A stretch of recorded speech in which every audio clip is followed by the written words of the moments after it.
How's it going, ladies and Bruce's up? Sixkilla. Welcome back to the Divine Deception. As you know, we only have one part that we can possibly take now. Now that Locke's story's done, and Vel's story's done, and what was your name? I can't remember her name. Story's done, and Devon's story's done, and this one's done. We got Laverna here, who is obviously like the main character. That was going to be the last one to be finished, no doubt. So we have to start this one, which we've never even dived into at all. Let's see who it even is. It's probably someone that we've already met in through someone else's storyline, because they're all kind of intermingled, you know? Trump suit. Man, what a beautiful sunrise. Even blocked by the trees and all, I could appreciate a view like this. There's a view I didn't get to see all that often. A lot of the time my work kept me up late at night. I'd sleep right through these golden morning hours. But for once, that had been taken to its logical extreme. My work had gone on for so long that it went straight through the night and kept me up long enough to see the sunrise. This is gonna fuck up my sleep schedule. Who was I kidding? My sleep schedule had been fucked up for a long time. These beams of sunlight did indicate that I really had to get a move on. My time was running out. And if I delayed much longer, things could really go bad. Worse than they already were. But you know, it was worth taking in these moments whenever I got the chance. When was the next time I get to see a sunrise like this? Judging by things that have been going, maybe never. So then why not enjoy it? The immaculate orange hues pushing away the purple clouds. The sky wasn't yet bright, and yet the sun shone so brightly. This contradiction led to a beautiful clash between the previous night and the oncoming day. This is the sort of sight talented painters drew inspiration from. If I had a camera on me, I'd have taken a photograph despite it all. It was a nice view to rest to. And boy, did I need a rest. Leaning against a tree wasn't exactly comfortable, but right now, it felt like the most exquisite bed. That was how badly I needed something to rest against. My back was killing me. My arms were sore as hell. I don't know if I could even feel my legs. My hands were calloused all to hell, and moving my fingers caused me to wince. This alone I could easily handle. What was really the killer was the fact that I wasn't done yet. Just the thought of getting back to work made my bones give out a collective groan. Get it together, me. I thought I was in better shape than this. How was I getting this tired? Maybe I was being unfair to myself. I mean, I was still in shape. It'd just been an exhausting night. I couldn't expect my body to be like an unerring machine. But I was too young to be getting back pain, for Christ's sake. That should be a curse exclusive to men in their, I don't know, 40s or something? Whatever. I'd see a physical therapist whenever I had some time off. Whatever the hell that would be. You know, what was really killing me was my parched throat. What I wouldn't give for some water. An idea crossed my mind. I leaned down and opened the silver case by my side. Maybe there was some water packed in here. Thinking back, I was pretty sure I already knew the answer, but it never hurt to double check. I rifled through the contents. A silenced pistol, a spare change of gloves, some thin black rope, a stun gun. Are we Thane?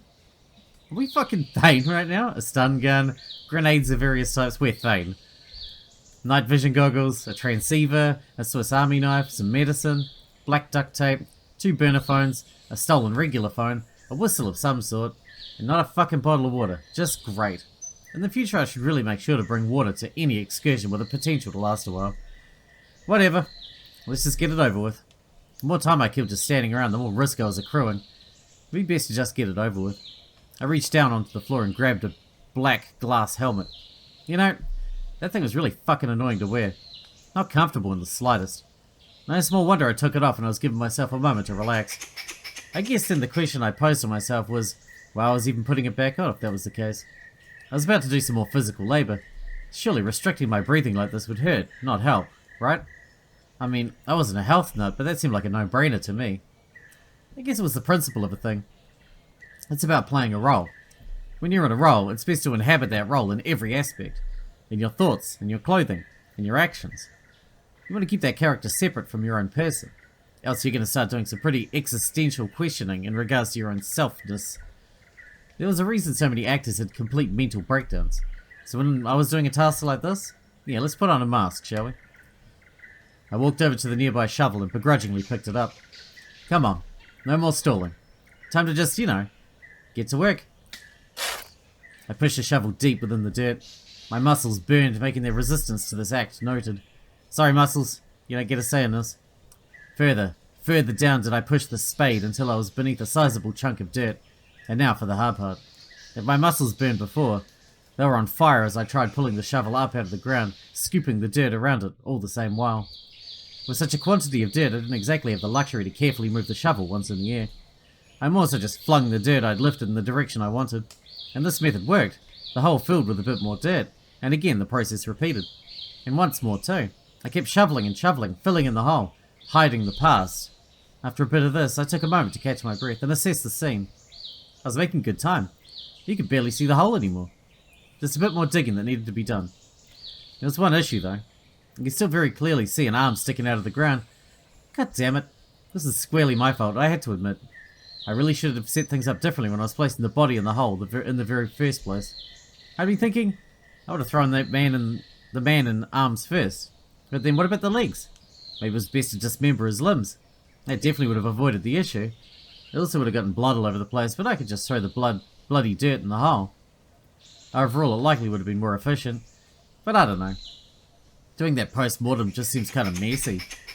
And unnecessary. It was fine as is. You just have to put some dirt over the exposed arm. No problem. Honestly, if we're talking about this from a hiding the body perspective, how deep the hole was really didn't matter. If dogs were looking here, dogs would find it. To truly properly make a body disappear, you need far more thorough method than what I was handling. Still, I felt pretty confident that nobody would find this body. The job was more than sufficient. For one, imagine finding this one spot in the middle of Panthea's forest area. It'd be like searching for a needle in a haystack. Really hard.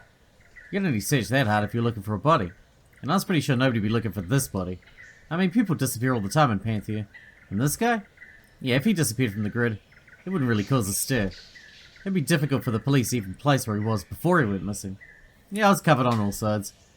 This gravesite I was digging to be the man's final resting place, so I might as well make it a good one.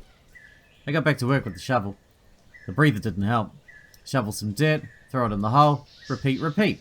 Ignore your aching body. This really was not much fun at all. But it had to be done. Soon enough the arm was hidden. But just hiding the arm wasn't enough. I didn't want a deer to trip over it or something. Bit more.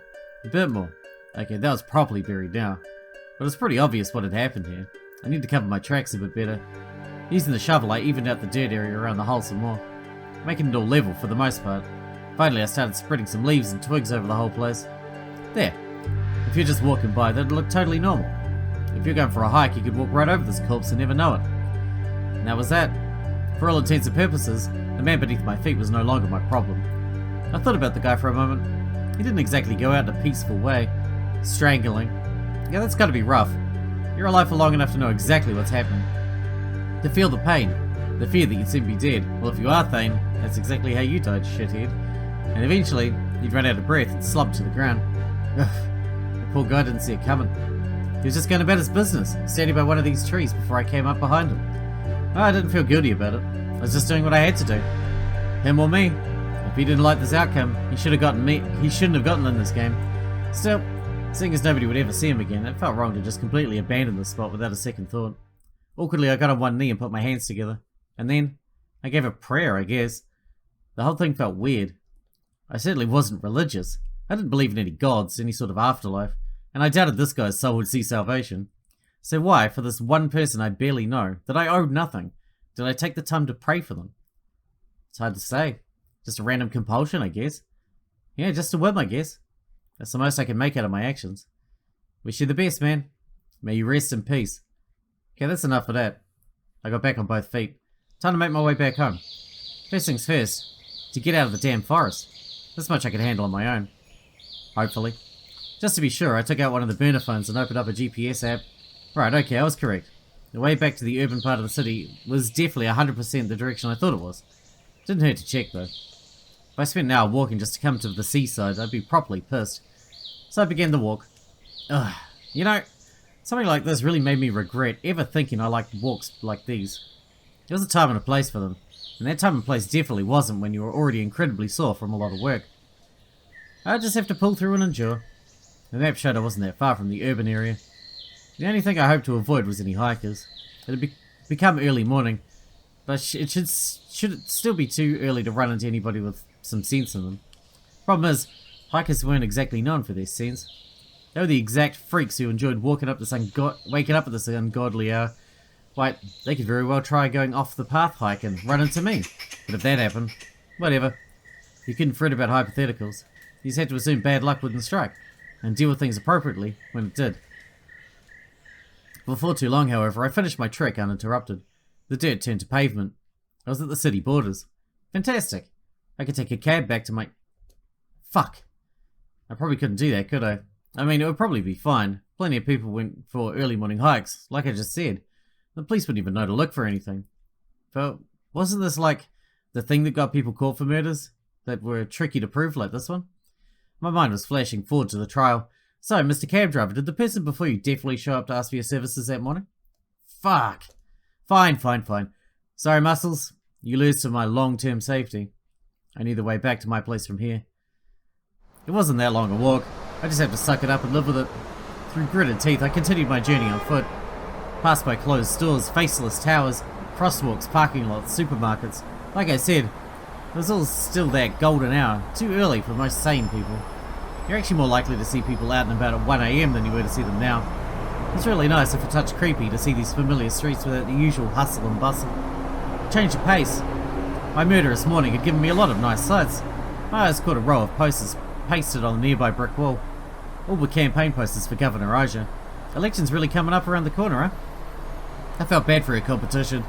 Buck had good spirit, but just... there were a lot of factors standing in his way.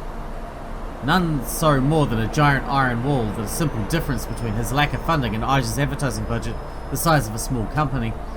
Ija already had the advantage of being a household name. She had a decent resume to boot. If you wanted to take down a Goliath like that, either a huge scandal needed to break out regarding her, or you needed to launch a strong offensive. And it's hard to launch a strong offensive if you could barely be heard. Doubly so if you're actively being drowned out by Ija's campaign. And no doubt she was using the full extent of her connections to squash Buck's efforts.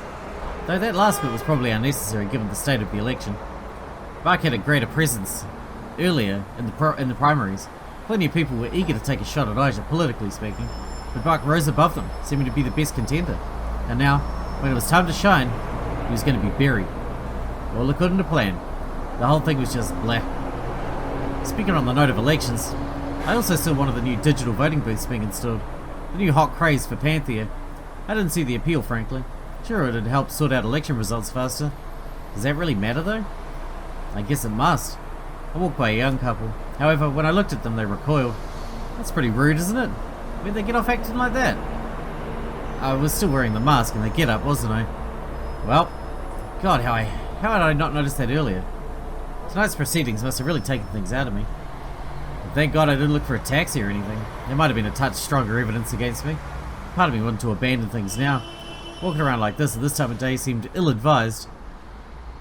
But what the hell was I to do? I need to take the outfit with me. I don't think it could fit in the suitcase. And holding the mask and jacket, and everything under my arm just didn't seem like a notable improvement. Guess I just have to deal with it until I got to the location. On second thought, it really wasn't that bad a setup. As I passed another old man, he instantly turned around and started walking the other way. Ha! Yeah, striking a little bit of fear into the random civilian was a fun enough novelty. It was a passing novelty, however. Before long I got to my place. Or rather, close enough. What I really found was an abandoned street close enough to my place. One that let me slip down without any witnesses. I approached the manhole and with a final burst of strength lifted it up. There we go. Then quite delicately I began to move down the ladder. Once below the manhole I slid it back into its proper place. Then I continued my way down the ladder. Finally I was in the underground sewer. Home stretch. It was weird that the stench of flowing sewer water was a good smell, but I associated it with returning to the safety of my home. I made my way further down the cement walkway, lit with the dim light bulbs hung too far apart from each other, and soon enough I found a small stairway up. I walked up to it and faced down a door. I fished in my pocket and pulled out a key. I unlocked it and opened it. Then I walked into the small closet-like area. I closed the door behind me and relocked it. Lightweight security to be sure, but I appreciated it. I stepped out of the storage closet into the stairwell. I made my way up 2 flights of stairs until I got to my floor. 2 doors down, this is my apartment. This was, to put it lightly, a unique way to get home. But what can I say? I valued thoroughness. Panthea had multiple hotels. This one, however, had a nice little perk. One of its supply closets had a direct connection to Panthea's sewer system. Don't ask me why that was the case. I think it was a remnant of whatever this building used to be before it became a hotel. Regardless, I was thankful for it. It was why I chose my apartment to be in this building. I'd scoped out this feature before choosing to live here, you see. Why else would I spend my time in an ill-maintained, cramped, low-quality place like this? Certainly not because of the stellar service. With this, whenever I wanted to go out, I'd just sneak out through the storage building. Pop up somewhere through a manhole. Similarly, whenever I was making a return trip, I could do the opposite approach. The main benefit of this was make it incredibly difficult to find where I actually spent my nights sleeping. Even if you were actively running surveillance on me, or this hotel or whatever, it'd be difficult to tell. There are any number of reasons why somebody would want to hide where they live in Panthea. I had several. Walking into my apartment, I felt like I could literally hear the heavens singing. I was entering my own pearly gates. My small, dirty, one-room pearly gates. I wasn't a picky person. I didn't need a lot of living space to be happy, and I definitely didn't need a lot of living space to be happy right now, because right now I just needed to be living. God! I had some rough nights, but that one might take the cake. I tossed the silver case on the floor and collapsed into the nearby couch. I felt like going into a coma. First things first, I was going to take off this stupid costume. Goodbye helmet, goodbye gloves, goodbye jacket, goodbye boots, goodbye pants. I stripped down completely and just lied down. If I wasn't careful, I might fall asleep here and now. No, actually, I don't think I could. I felt dirty. Fair enough, I was incredibly dirty. This called for a shower. I walked over to the restroom and turned the knob. Annoyingly, this place took a minute before hot water started to flow. Today it took 2. Finally, when my hand told me it was ready, I stepped in. Now this was heaven. I took my time washing my hair, scrubbing my face, just letting the warm water envelop my body. Literally nothing felt better than a hot shower when you were entirely exhausted. Well, a hot bath might be better, but that would take too long and I didn't have a bathtub. But shower? Close second. If I had it my way, I'd just stay in the shower for hours. But practicality sank in at some point. After I was thoroughly done, I stepped out and began to towel off. I walked over to my wardrobe and picked out a very casual outfit. And then I fell down on my bed. I just wanted to sleep. This is obvious. I'd thought it several times at this point, but no. I couldn't fall asleep now. For one, as I said, I'd just completely thrown my sleep schedule out the fucking window. This was too critical a time to have a sleep schedule off balance. And I also had too much to do, especially in light of recent events. Much to do, huh? What even was there to do? Reluctantly, I rose back to my feet. Then I walked across my apartment to my desk. I took out my laptop. At the very least, I knew one side I should check. That was where my mind was at when I heard it. A faint buzzing. Buzzing? Where the hell was that coming from? It was so faint at first I thought it was like an insect or something. But no, it was in my room. And it wasn't faint, it was muffled. I continued to wonder what it could be until I felt the floor vibrate a little bit. The floor? I looked around the mess of stuff I'd left lying on the floor. One thing grabbed my attention as probably the main culprit. Sure enough, at the next buzz, I noticed the silver case visibly move around on the floor. Shit. Immediately I ran over and opened it. What the hell was doing that? Looking at the case, I saw immediately the transceiver. Looked like Thane was getting a call. I didn't want to answer. I really didn't want to answer. I knew we were Thane. Not now, not like this. But I didn't exactly have a choice, did I? I didn't want to think about what would happen if I didn't answer the transceiver. With slight hesitation, I accepted the call coming into the transceiver. There was a brief lull, then a familiar voice rang out on the other side. Hey Thane, that's Yi. What's up, man? Why did you take so long to pick up? You mad at me or something? Ah, crap. This would be tricky. I opened my mouth, first instinct to respond. However, before it was too late, I caught myself. No, wait. Not my real voice. The last thing I wanted is to give away my real voice right now. I looked around, desperate. Where the hell did I put that damn helmet? When I saw it lying haphazardly near the couch, I nearly dove to grab it. I couldn't keep on waiting for a response for long. Hastily, I shoved my head in the mask. I turned on the voice-altering doohickey, then I picked up the transceiver. Morning. Then, I thought to shore up my position a little bit. Yi? I almost apologized for taking too long to respond, but I caught myself right at the last moment. It's a beautiful morning out today. Really something to be admired. You got a chance to go for a walk yet? I thought for a solid 3 seconds before responding. I couldn't double think every statement, I just had to stand firm. Afraid not. A little early for me. Trying to get your beauty sleep, huh? I feel you. Good. This is going well so far. After a moment's pause, Yi spoke once more, this time with an edge in his voice. So in regards to last night's little situation, I trust you handled things? Damn it, this wasn't just a personal call. This is to talk business. Well, this was the likely outcome. You didn't strike me as the type to make a lot of personal calls. Realizing I was, once again, taking too long to respond, I spoke. Wait, we're not Thane, are we? We're Mercury. After he killed Thane, we took his helmet. Do you think? And Mercury is everybody else. That is that one person that is everybody, like Vels and Lav and them. Oh, I guess we'll find out. Naturally. Who'd you take me for? Hey, I wasn't questioning you or anything. Just, you know, doing due diligence is all. That response seemed to satisfy him. So then, did you strike gold? Spoke too soon. Thinking about that phrase usually tended to mean, if I struck gold, I would have contacted you. Oh yeah, that's true enough. Damn. Kinda had a good feeling this time too. Well, what can you do? As our good friend Benjamin Franklin is wont to say, diligence is the mother of good luck. I'll keep at it, and surely a crack will form soon enough. Agreed. So that's what he was calling me about, right? Surely our conversation was done now. Anyway, I'm calling you to say that you're needed. Seriously? That body we dumped was Thane's body.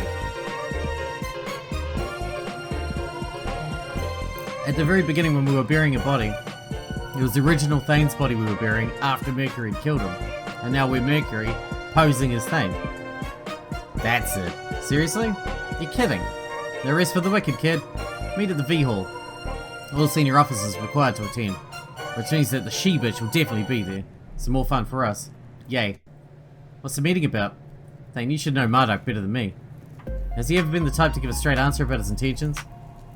What can I say? He killed the meeting. I'm sure we'll know when we're there. That it? Unfortunately not, my friend. We also need to finish up that whole Milo situation. Although, seeing as you've been doing a lot of work lately, I can probably give you something of a break between the meeting and that. Thanks. Don't mention it. That's what I'm here for. Anyways, get over to the V-Hall ASAP, okay? Understood. Cool, see you there. And like that he hung up. Fuck!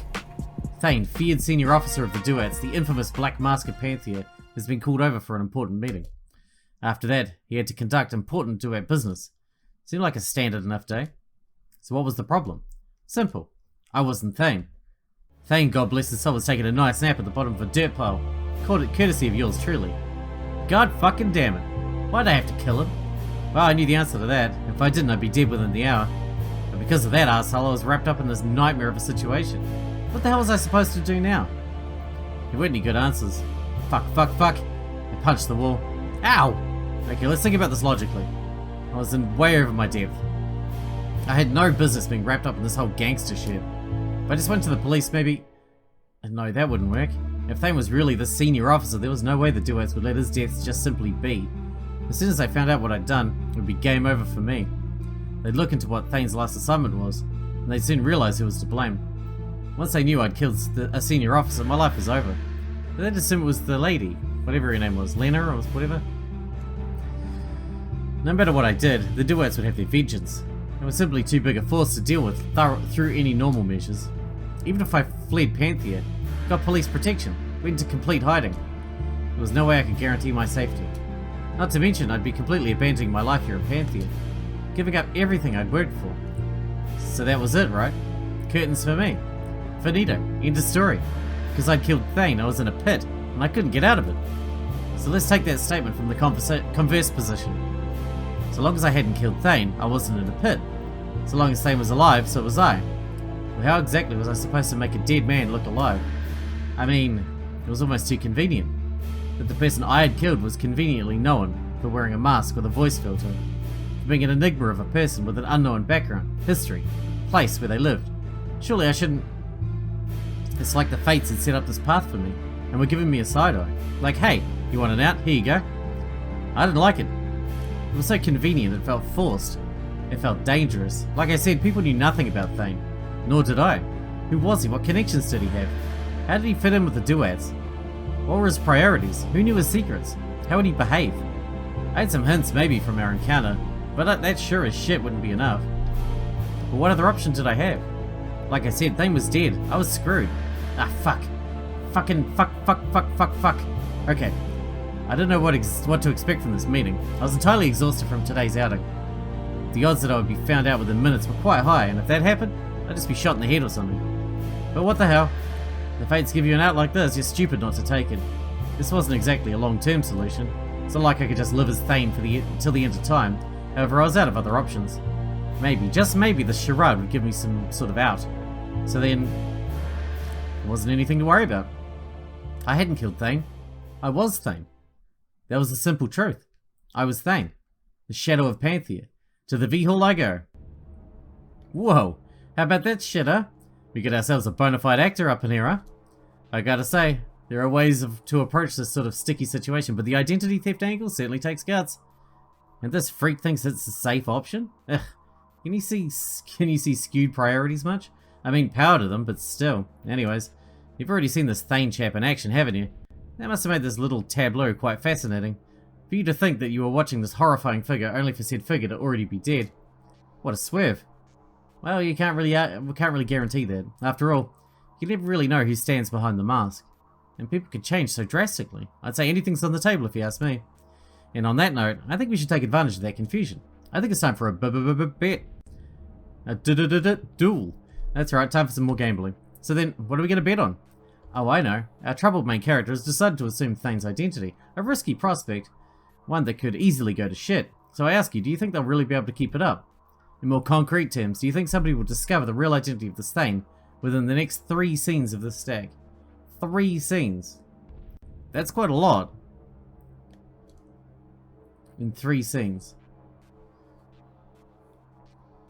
Yes. Oh, you don't believe in Thaney Poo? How rude. But smart, probably. Okay then, bet made. How many chips? 5.